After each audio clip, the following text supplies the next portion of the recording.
اب دوسری بات معنی میں جو میں نے آپ کے سامنے ذکر کرنی ہے وہ یہ ہے کہ یہ جو درمیان میں واو ہے ایاک نعبد و ایاک نستعین، دو چیزیں ہیں جی، ایک ہے اللہ کی عبادت، ایک ہے اللہ سے استعانت، مدد مانگنا۔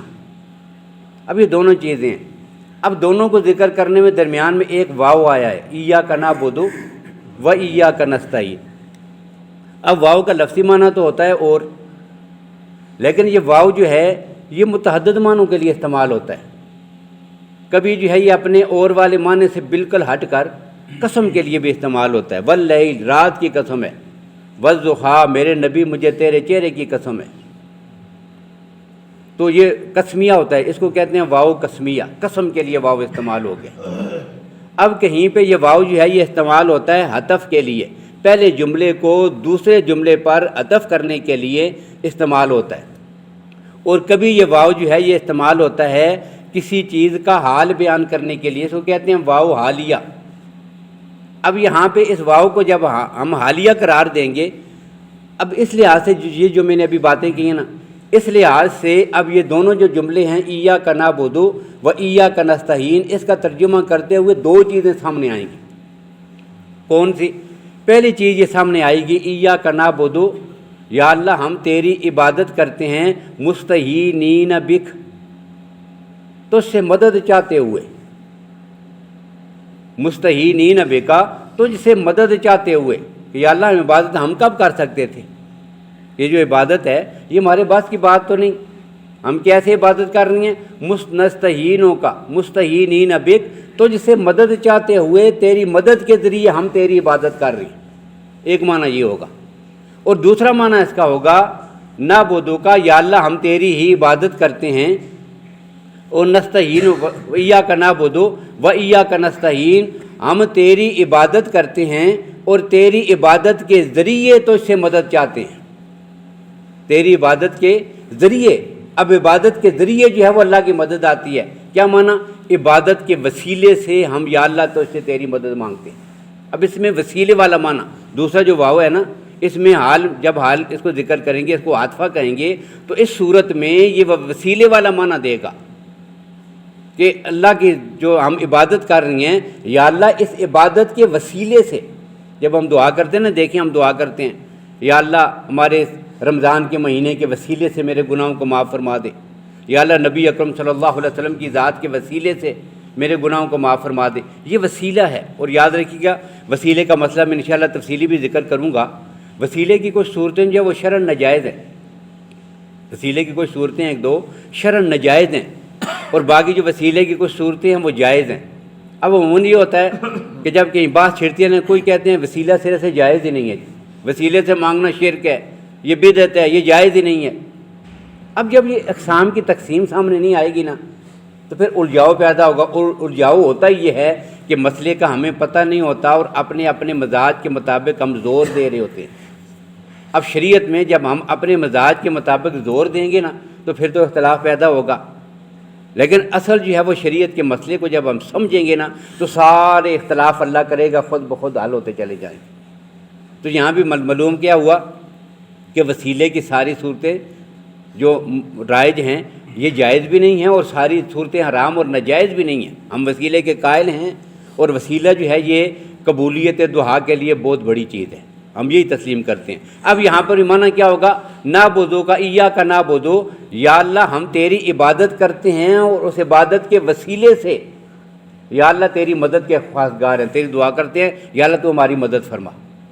اب یہ وسیلہ جو ہے، اس طرح کا جو وسیلہ کہ عبادت کو بندہ اللہ کے دربار میں اس کی مدد کے حاصل کرنے کے لیے وسیلہ بنائے، یہ حدیث میں نبی اکرم صلی اللہ علیہ وسلم نے بھی اس کا ذکر کیا ہے۔ بنی اسرائیل کے 3 آدمیوں کا اللہ کے نبی صلی اللہ علیہ وسلم نے حدیث میں ذکر کیا کہ 3 آدمی تھے، وہ تینوں سفر پہ نکلے۔ پرانا وقت ہے، آج کے جدید دور کی سہولتیں میسر نہیں ہیں، گاڑیاں نہیں، ذرائع آمد و رفت نہیں، وہ پیدل چل رہے تھے، کئی دن چلتے چلتے ایک جگہ پہاڑی پہ گزر رہے تھے کہ زور کی بارش شروع ہو گئی۔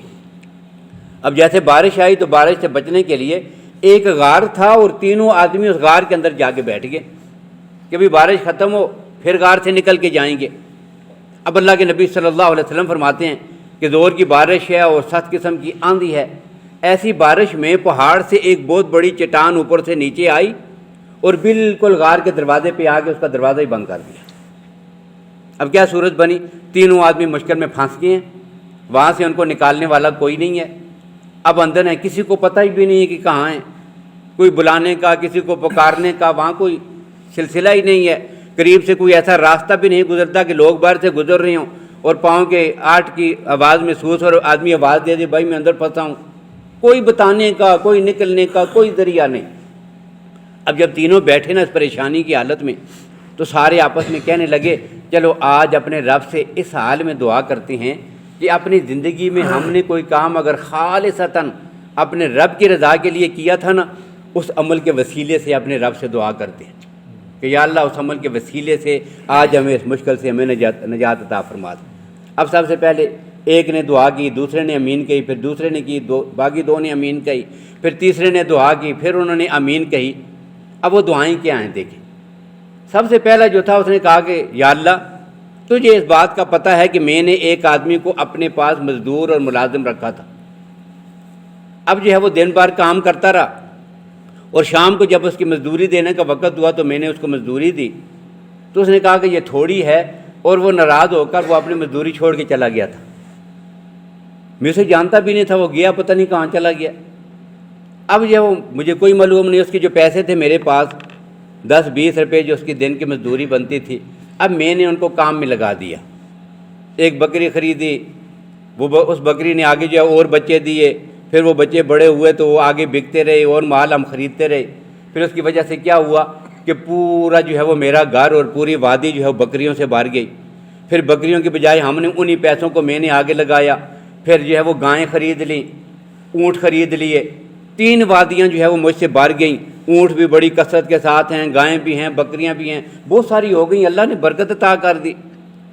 لیکن اصل جو رقم لگی ہوئی تھی وہ اسی مزدور کی لگی ہوئی تھی۔ اب مجھے تو پتہ تھا، کافی عرصے کے بعد ایک دن وہ مجبور ہو کر وہ مزدور پھر میرے پاس آیا، کہتا ہے جی میرے ایک دن کی مزدوری آپ کے پاس رہتی ہے۔ تو میں نے کہا کہ نہیں، ایک دن کی مزدوری نہیں ہے، یہ جتنے جو تجھے مال مویشی یہ سارا کھاتا نظر آ رہا ہے نا، بکریوں کا، بیڑوں کا، گائیوں کا، اونٹوں کا، یہ سارا تیرا ہے۔ اب وہ ہنسنے لگا، کہتا ہے میرے ساتھ مذاق اڑاتے ہو، میرے 10 روپے 20 روپے ایک دن کی مزدوری ہے، وہ مجھے دو اور میں جاؤں، مجبور ہوں۔ اس نے کہا نہیں میں مذاق نہیں کر رہا، یہ سب تیرا ہے، اس لیے کہ تیرے پیسوں سے اللہ نے سارا آگے بڑھایا ہے تو تیرا ہی بنتا ہے، لے جاؤ۔ اب وہ آدمی بڑا خوش ہوا اور سارا سامان سارے جانوروں کو ہانکا اور مجھ سے لے کے چلا گیا۔ تو کہتے ہیں یا اللہ یہ کام جو کیا تھا میں نے ایک مزدور کو اتنا سارا کچھ جو دے دیا تھا یہ صرف تیری رضا کے لیے کیا تھا، تو اگر میرے اس عمل کو تو نے قبول کیا ہے تو آج اس مشکل میں اس عمل کے وسیلے سے نعبدو کا و نستعینو کا اس عبادت کے وسیلے سے یا اللہ میری اس پریشانی کو دور کر دے۔ اب کہتے ہیں کہ 1/3 حصہ جو ہے وہ چٹان کا آگے سے کھسکا اور تھوڑا سا سوراخ بن گیا آدھا سا، لیکن آدمی نکل نہیں سکتے تھے۔ پھر دوسرے نے دعا کی کہ یا اللہ میرے والدین تھے، بوڑھے والدین، روزانہ جو ہے وہ میں دن کو اپنے کام کاج میں بکریاں چرا کے اونٹ چرا کے واپس آتا، پھر جو ہے وہ بکریوں کا دودھ نکالتا، پھر سب سے پہلے انہیں پلاتا، ان کی خدمت کرتا، پھر وہ سو جاتے، اس کے بعد میرے بیوی بچے اور میں خود جو ہے وہ کھانا کھاتا، دودھ پیتا اور پھر ہم سوتے تھے۔ کہتا ہے ایک دن ایسا ہوا کہ میں جب بکریاں چرا کے واپس آیا، دودھ نکال کے برتن میں ڈال کے والدین کے قریب آیا تو دونوں سو گئے تھے۔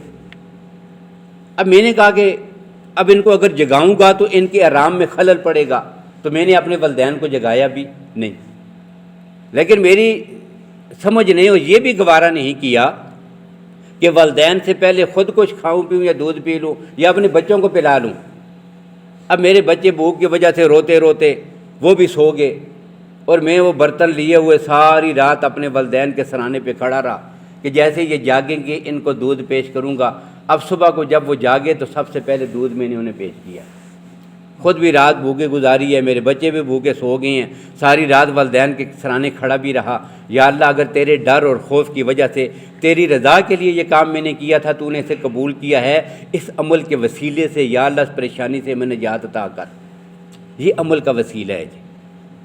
اب حدیث میں اللہ کے نبی صلی اللہ علیہ وسلم فرماتے ہیں کہ وہ چٹان تھوڑی سی اور کھسکی اور 1/3 حصہ اور خالی ہو گیا۔ لیکن پھر بھی نکل نہیں سکتے تھے۔ اب تیسرے نے کہا کہ یا اللہ ایک عورت تھی، میری رشتہ دار تھی، صاحب حسن و جمال تھی، بڑی خوبصورت تھی، اب میری اس پہ نظر لگی ہوئی تھی، بد نظر تھا میں اس پہ۔ اب میرا خیال تھا کہ کسی طرح اس عورت کو جو اپنے قریب کروں۔ اب خدا کی شان ایک موقع ایسا ہوا، وہ عورت مجبور ہوئی اور میرے پاس آئی تو مدد مانگ رہی تھی۔ اب میں نے اسے رقم دینے کا بھی وعدہ کیا اور ساتھ کہا کہ میری ضرورت اور میرا مطلب اگر پورا کرو گی تو میں تجھے رقم دینے کے لیے تیار ہوں۔ اب وہ بیچاری اتنی پریشان تھی، پھنسی ہوئی تھی کہ اس نے کہا کہ ٹھیک ہے، اب رقم میں نے اس کو دے دی۔ اب جب جو ہے وہ بالکل میرے لیے سارے راستے مکمل تھے، کوئی انکار کرنے والا نہیں، کوئی دیکھنے والا نہیں، اور جب جو ہے میں اس عورت کے قریب گیا تو مجھے تیرا خوف یا اللہ لاحق ہوا، میں ڈر گیا تھا تیری ذات سے۔ جب بعض حدیث میں ہے اللہ کے نبی صلی اللہ علیہ وسلم فرماتے ہیں کہ جب وہ آدمی اس عورت کے قریب گیا تو وہ کانپنے لگی۔ اس نے کہا کیوں ڈر رہی ہو؟ تو اس نے کہا کہ میں اللہ کی ذات سے ڈر رہی ہوں، میں نے آج تک غلط کام کبھی نہیں کیا، اس رب سے میں ڈر رہی ہوں۔ اب جب اس نے اللہ کا نام سنا تو وہ بھی ڈر گیا اور پیچھے ہٹ گیا۔ کہتا ہے یا اللہ اتنے قریب جا کر اس گناہ سے اگر تیرے ڈر کی وجہ سے اور تیرے خوف سے میں پیچھے رہ گیا ہوں اور اس عمل کو تو نے قبول کیا، اسے دیکھنے والا بھی تیرے سوا کوئی نہیں تھا، تو اس عمل کے وسیلے میں ہماری آج کی مشکل کو آسان فرما دے۔ اب وہ اللہ کے نبی فرماتے ہیں کہ وہ چٹان مکمل طور پر نیچے گری، راستہ کھل گیا اور تینوں اپنے سفر پہ آگے نکل گئے۔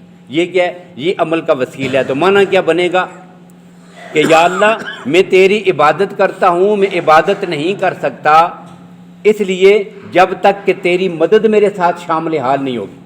ایک معنی یہ بنے گا۔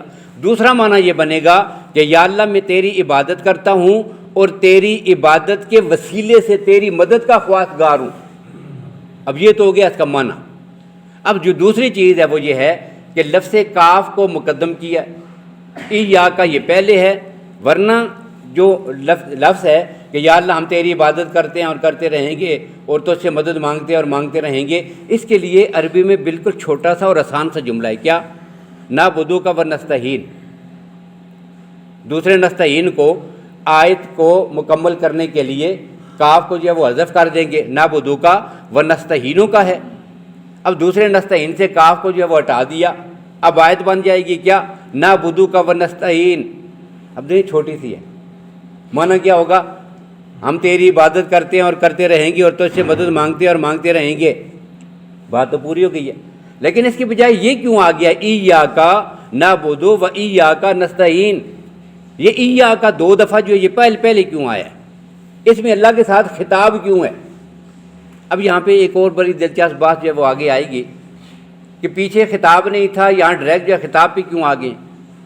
پیچھے جو ہم جو کہہ رہے تھے وہاں پہ خطاب نہیں تھا اور یہاں ڈائریکٹ جو وہاں خطاب پہ کیوں آ گئے؟ تو یہ بھی انشاءاللہ آئے گا۔ لیکن یہاں پہ جو کاف ہے اس کو مقدم کیوں کیا گیا؟ ایاکا تجھ کا ذکر پہلے کیا گیا ہے اور نعبدو اور استعانت کا ذکر بعد میں کیا گیا، یہ کیوں کیا گیا؟ اب اس کے جو ہے وہ ایک سے متعدد جو بہت سارے جواب ہیں، جن میں سے پہلی بات یہ ہے کہ ایاکا اللہ کا ذکر پہلے کیا گیا ہے اور عبادت کا ذکر اور مدد مانگنے کا ذکر بعد میں کیا گیا ہے۔ اس کی وجہ یہ ہے کہ بندہ جب کسی آدمی سے مانگنے کے لیے، مطلب ہو نا بڑے سے مانگنے کے لیے، ایک فقیر اس کے دروازے پہ جاتا ہے، ایک سوال کرنے کے لیے کسی بڑے کے دروازے پہ جائے، اپنے آقا کے سامنے اس کے دربار میں جائے۔ اب یہ تو کوئی بات نہ ہوئی کہ جیسے ہی پہنچا اپنی بات شروع کر دی۔ کیا کرے گا؟ پہلے اس کو اپنی طرف متوجہ کرے گا، پہلے اس کو خطاب کرے گا، پہلے اس کی تعظیم کا اظہار کرے گا، پہلے اس کا ذکر اور تذکرہ کرے گا۔ جب وہ اس کی طرف متوجہ ہوگا تو اب اپنے مطلب کی بات کہے گا، تب بات پوری ہوگی۔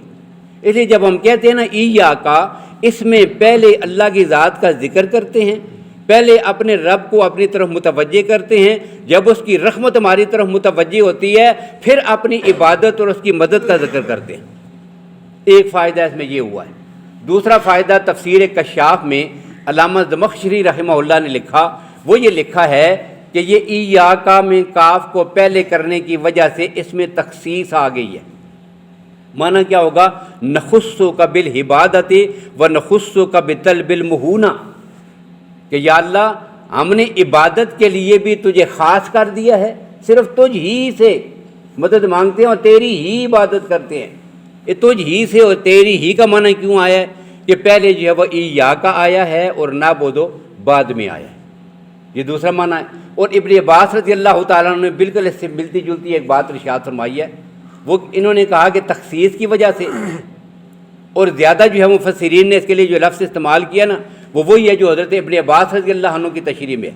وہ کیا کہتے ہیں؟ وہ کہتے ہیں یہ اثر کے لیے ہے، یہ عبادت اور استعانت کو صرف اللہ کی ذات کے ساتھ مخصوص کرنے کے لیے، یا اللہ تیری ہی عبادت کرتے ہیں، تیرے سوا کسی کی عبادت نہیں کرتے، اور تجھ سے مدد مانگتے ہیں، تیرے سوا کسی سے مدد نہیں مانگتے، اور تیرے سوا نہیں مانگتے یا عبادت نہیں کرتے، یہ معنی پیدا کرنے کے لیے لفظ ایا کا یہ پہلے آیا ہے۔ دو وجہ ہو گئی ہیں۔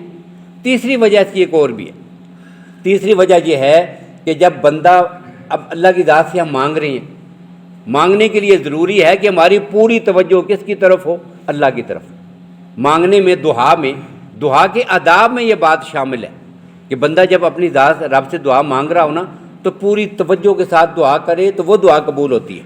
یہ نہیں ویسے یاد اٹھائے۔ ہم کیا کرتے ہیں؟ ہم تو دعا پڑھتے ہیں، یاد رکھیے گا، ہم جو دعا کرتے ہیں یہ دعا ہم پڑھتے ہیں، یہ مانگتے نہیں ہیں اللہ کی ذات سے۔ دعا مانگنا اور ہوتا ہے اور دعا پڑھنا ہم پڑھ لیتے ہیں، بس یہ خیال کہیں اور ہوتا ہے، کبھی داڑھی کے ساتھ کھیل رہے ہوتے ہیں، کبھی ادھر دیکھ رہے ہوتے ہیں اور ساتھ دعا جو الفاظ پڑھ رہے ہوتے ہیں۔